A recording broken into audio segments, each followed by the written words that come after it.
Department of Catastrophe. The Silver Path. Chapter 1. Unexpected Reboot. When the light finally let go, I didn't get a choir or a prophecy. I got hay. Damp, sincere, unironically pointy hay. The wagon rocked like a bad loading screen and my spine filed a complaint with upper management.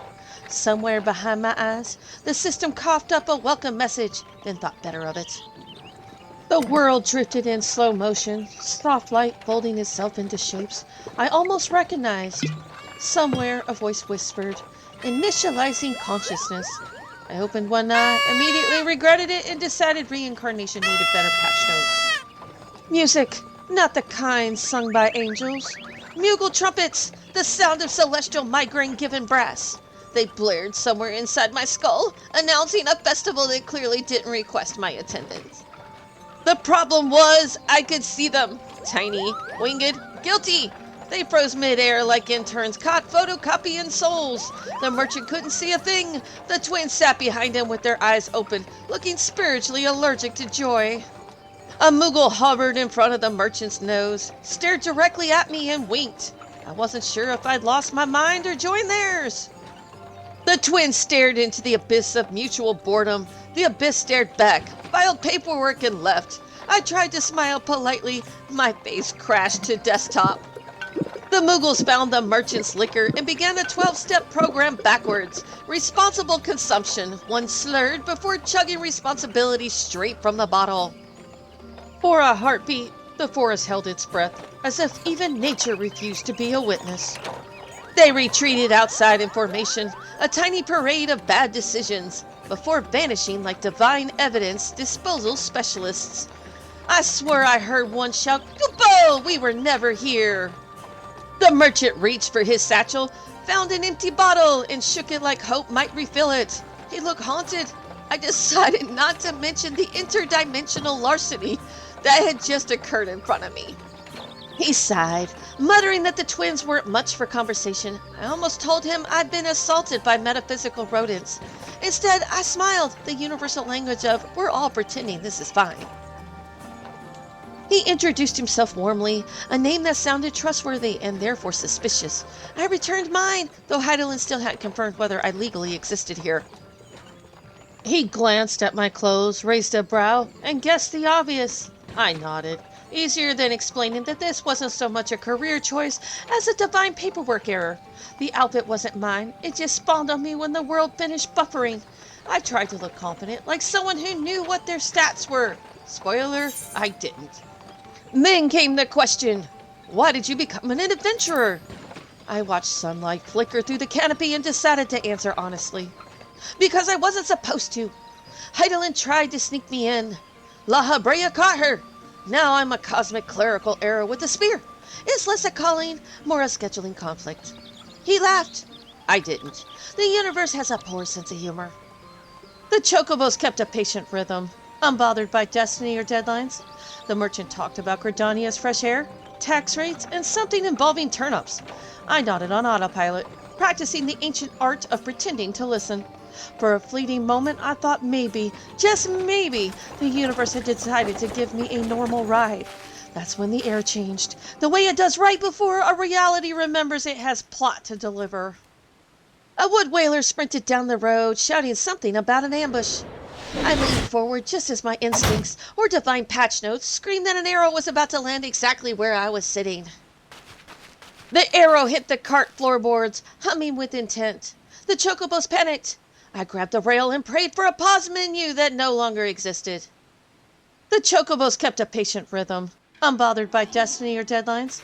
The merchant talked about Gridania's fresh air, tax rates, and something involving turnips. I nodded on autopilot, practicing the ancient art of pretending to listen. For a fleeting moment, I thought maybe, just maybe, the universe had decided to give me a normal ride. That's when the air changed, the way it does right before a reality remembers it has plot to deliver. Exile burst from the trees, shouting their commitment to workplace violence. The merchant shouted back, the wagon lurched, and we barreled forward while I held a spear I couldn't equip because Lahabrea's patch notes apparently disabled common sense. When the attack finally faded into distance, the merchant pulled the arrow free and declared this normal. Normal! I began to miss paperwork. He asked if this was my first trip to Gridania. I said yes. I probably should have said no, but I figured he'd tell me everything anyway. He did. Every tree, every rumor, every element of civic pride. The merchant was still talking, something about trade routes, or weather patterns, or how chocobos were gentler conversationalists than people. His words washed over me in pleasant, meaningless syllables. I let them, watching the forest lean closer with every turn of the wheel. Sunlight blinked between branches like the world trying to stay awake. I thought about how absurdly alive everything was for a place built out of code and theology. Maybe this was the tutorial on peace. Or maybe the system just couldn't find the next quest trigger. Either way, the road hummed, the merchant talked, and for a brief, dangerous moment, I believed the story might let me rest. The world faded. My consciousness drifted into the narration that wasn't mine.